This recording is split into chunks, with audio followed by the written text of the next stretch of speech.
Well, Jilly, thank you for the very interesting question. Although I can't say, I'm not sure I understand it, but I'll do my best. I'll ramble and hopefully you get some value out of it. But honestly, I'm not sure what you're actually specifically pointing at here. It says the subtle layers of dishonesty in children that cause learning disabilities. So I'm just going to talk vaguely on those areas because I'm not sure I understand or see the connection exactly. But again, there's so many expressions here, so you might be something, well, I'm sure you are thinking of something very specific, but without knowing what it is, I'm not seeing the connection. I don't really see them as the same thing, but again, I could be wrong. There could be some things I'm unaware of that you're aware of, but I'll just talk in general. But for me, they don't seem that related, not directly related. They're all part of the same experience, and they do have effects on each other. But I mean, dishonesty in children, well, they learn it from us. I think. I mean, who knows? We might disagree on that, but if not learning from us, if perhaps it is a natural inclination when we're here, so perhaps they just naturally can do it themselves. But even if that be true, we're definitely, they go to school with us, we definitely teach them, and as they experience more of the world, they do learn from the masters of dishonesty, which being the general collective in current society. So, of course, they're going to pick it up more and more. And with the variety of this experience and the intensity of it, and the way the world is, it can naturally expand, really, and it just depends. As we grow, then we can either ascend it, or we can. Most of us do. Some embrace a lot of dishonesty. I shouldn't say embrace, but they live it. Doesn't mean they're always completely dishonest, but there's a lot of people that are very dishonest in general, lying a lot. Again, that's just expression of what they're going through. Really, from my feeling, it was if you're lying all the time in life, it's because you're lying to yourself about a lot of stuff. It's just a reflection of you, and it's a reaction to. It can be a reaction. But anyways, dishonesty. So it's a natural part of the process. Some children will do it less than others. It'll depend on their environment. A lot of it depends on the environment. Some of it will be just dependent on their own paths. Some children are just naturally very honest, and will keep that up. So, there's every expression, just like in life. Now, with learning there, I don't get the connection of how them being dishonest. They might fib in school and fib about things, but learning disabilities really is a whole different thing. So I won't go too much on that. I could, because again, I'd be getting more into belief, but I do feel that we're not really educating the kids at all, not much, and not in the best way we can. I'm not big into the education.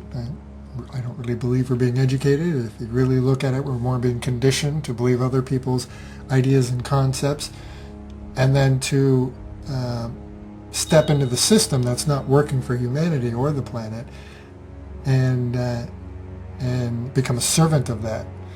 And so that's really the agenda behind what we know currently as education. I do believe in an education, but not the kind that we generally see. Now, there's lots of others, and those are the ones I would like to see expand. We're seeing centers opening up and communities opening up where it's a community learning thing, where we learn from each other and everyday people. And it's not a one set ideology or one set structure, one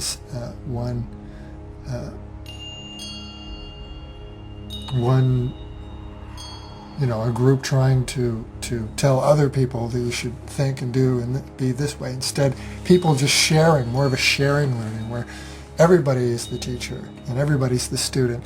And I do believe in that kind of education. We're seeing that come out more and more over the decades. So that's great. So change is happening, and we will shift into a better way of education. But what we think of as traditional education, I don't really believe is any kind of education at all. We're just, in fact, the greatest teachers who should be teaching. I think we should have schools where actually the kids, perhaps in the forest or out in nature, and they are our gurus. They really are the ones that teach us. What we do is we, in a grand sense, we acclimatize them to our suffering and to our society, and we project all of that onto them, and we start to control them, and and that's why we see that as people get older, a lot of times they lose a lot of what they had and they want back as children, which is really the closest thing to source.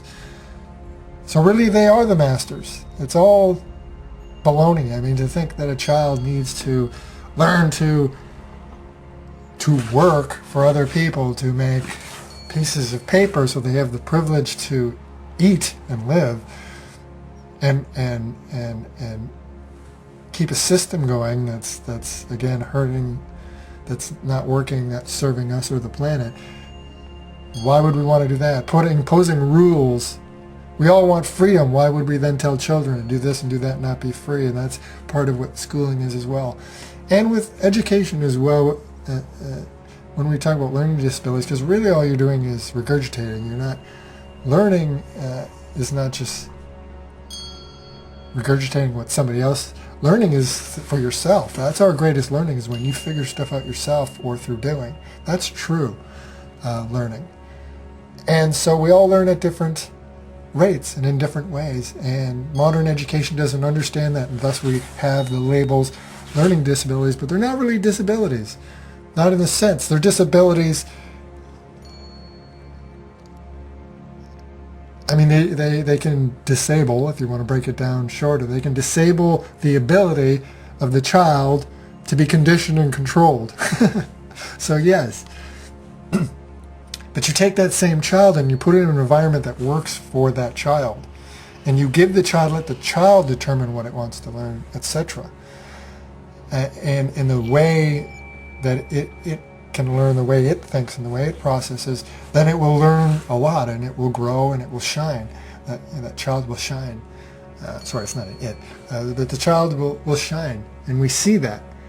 And so, yeah, disabilities are just labels of really us shooting in the dark, trying to label and trying to define what can't be defined and what's actually much more complex. We're generalizing, right? And putting groups of kids and people in boxes so that we can manage them. So kids will learn the way they need to learn and how they learn, and if we encourage that and we tailor, that's how I teach. I teach painting children. I adapt to the student. So in a sense, right off the bat, they're actually the teacher and I'm the student, because I'm learning how to teach them. And I think that's the best approach. And then we adapt. You adapt to them what they need, and then sure enough, you give them what they need. You become a facilitator. So learning is really a self thing, true learning. But what we can do is facilitate. And I think that what we generally think of as education doesn't serve that. But again, we're seeing change is happening, and I do see a world where one day where learning will be a self-instructed thing. We'll have facilitators instead of teachers, and a free world where you learn whatever you want to learn, whatever it is, with no agenda. It's nothing to do with your right to live or survive or be, a productive member of society. It's all up to you, and it's all about you. And we're creating that world, and we'll create it more and more, and we do that by being the change and just living that way ourselves. And so that's the world I see. And then we won't even have terms like learning disabilities anymore, because that's to say that there's something wrong with that child, and there's nothing wrong with anybody. So I hope, I don't know if I answered your question or if that helped or entertained you, but I hope you got something out of it. Thank you. Very interesting question.